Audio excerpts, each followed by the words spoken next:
There's a certain moment in every camera cycle when anticipation quietly turns into expectation, and then into pressure. That's exactly where the Canon EOS R7 II finds itself right now. For years, APS-C has lived in an awkward space, too advanced to be entry-level, yet never quite treated like a true flagship category. But the tides are shifting. Prices are rising, full frame is becoming less accessible, and suddenly, the idea of a powerful, fast, high-resolution APS-C camera feels more relevant than ever. The Canon R7 II isn't just arriving in this environment. It might be aiming to dominate.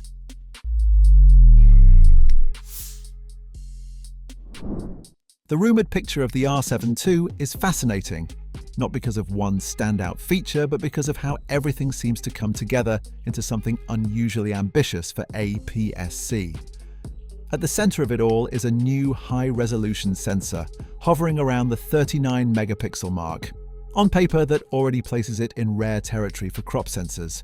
But the real intrigue isn't just resolution, it's the possibility of a backside illuminated stacked design. If that turns out to be true, it would mark a significant leap for Canon's APS-C lineup, pushing it into performance territory typically reserved for higher-end full-frame systems. Speed is another major talking point. Early indications suggest extremely fast readout capabilities, potentially paired with burst shooting that could rival or even exceed many current hybrid cameras. Whether it hits the rumored 40 frames per second or settles slightly lower, the intent is clear. This is being built for motion, not just stillness. There are also strong hints of deeper buffers, pre-capture functionality, and improved rolling shutter performance. These are not casual upgrades. They directly target real-world shooting frustrations, especially for wildlife and action photographers. Physically, the design is said to shift closer to Canon's mid-tier full-frame bodies, prioritizing ergonomics over experimentation. Dual card slots, combining high-speed storage with flexibility, signal that this camera is expected to handle serious workloads. Yet, not everything is confirmed. There's uncertainty around whether all the rumored technologies will make it into the final product. Some voices remain skeptical, especially given Canon's conservative approach in recent releases. But that uncertainty is also what makes the R7 II so compelling. It sits right on the edge between safe evolution and unexpected disruption. If the R7 II delivers on even half of what's being discussed, it could represent one of the most meaningful upgrades we've seen in the APS-C segment in years. First, resolution. Moving toward nearly 40 megapixels in a crop sensor changes how photographers think about reach. For wildlife and bird photographers, this isn't just extra detail, it's effectively built-in magnification. Cropping becomes less of a compromise and more of a creative tool. Then comes speed. Faster readout reduces distortion, improves subject tracking, and makes electronic shutters far more usable. This is critical in scenarios where mechanical shutters become limiting or impractical. It's not just about shooting faster, it's about shooting smarter. Autofocus is another area where expectations are high. Canon has been refining its subject detection and tracking systems aggressively, and there's a strong possibility that the R7 II inherits improvements from its higher-end siblings. If tuned specifically for fast-moving subjects like birds, it could become one of the most reliable tools in its class. Storage and workflow also seem to get a boost. With support for faster memory formats alongside traditional options, photographers can expect better performance when dealing with large files and continuous shooting. And then there's usability. A more refined body design, better battery integration, and improved handling might not sound revolutionary, but they matter. A camera that feels right in the hand often performs better in the field. What stands out most, however, is the intent behind these upgrades. This doesn't feel like a minor iteration. It feels like Canon is trying to redefine what its APS-C line represents, not as a stepping stone, but as a destination. To understand why the Canon R7 II matters, you have to look at where the market stands today. The mirrorless world has become increasingly polarized. On one end, you have ultra-premium full-frame systems pushing technological boundaries and prices along with them. On the other hand, you have entry-level models trying to attract new users without overwhelming them. But in the middle, that space has been strangely underdeveloped.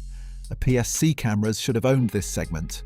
They offer a balance of performance, portability, and affordability that appeals to a wide range of users. Yet, for years, they've often been treated as secondary priorities by major brands. Meanwhile, competitors have stepped in and built strong ecosystems around crop sensors, focusing on speed, color science, and versatility. That has created a loyal user base that values APS-C not as a compromise, but as a deliberate choice. Canon's recent strategy suggests a shift. With increasing emphasis on attracting new users while maintaining its existing base, the company seems to recognize that APS-C can no longer be an afterthought. At the same time, external factors like rising production costs and global pricing pressures are making full-frame systems less accessible. This naturally pushes more photographers towards smaller formats, but only if those formats feel capable. That's where the R7 II could change the narrative. If it successfully blends high-end performance with APS-C practicality, it could redefine expectations for the entire segment. But it's not alone. Rumors of competing releases suggest that 2026 might become a turning point for crop sensor cameras. Instead of being overshadowed, APS-C might finally step into the spotlight, and the R7 II could be leading that charge. The phrase "the new king" is bold. It sets a high bar, and right now the R7 II hasn't officially proven anything. But sometimes the idea of a product matters just as much as the product itself. And the idea behind the Canon R7 II is undeniably powerful. It represents a shift in priorities, a recognition that not every photographer needs a full frame, but every photographer deserves performance. It challenges the notion that APS-C must always sit one step behind. Of course, there are risks. If the final camera falls short of expectations, if the sensor isn't as advanced, if the performance gains are incremental, it could quickly lose momentum. The skepticism within the community isn't unfounded. Canon has played it safe before, but there's also a growing sense of optimism. The pieces are there: higher resolution, faster speeds, better ergonomics, and a clearer identity. If assembled correctly, they could create something genuinely special. Personally, what excites us most isn't any single specification. It's the possibility of balance. A camera that doesn't force compromises, that feels equally at home shooting fast action or detailed stills, that empowers rather than limits. If Canon gets this right, the R7 II won't just be a great APS-C camera. It will redefine what we expect from the category. And if that happens, calling it the new king might not feel like hype at all. It might just feel accurate. What do you think? Share with us in the comments. And as always, thanks for watching.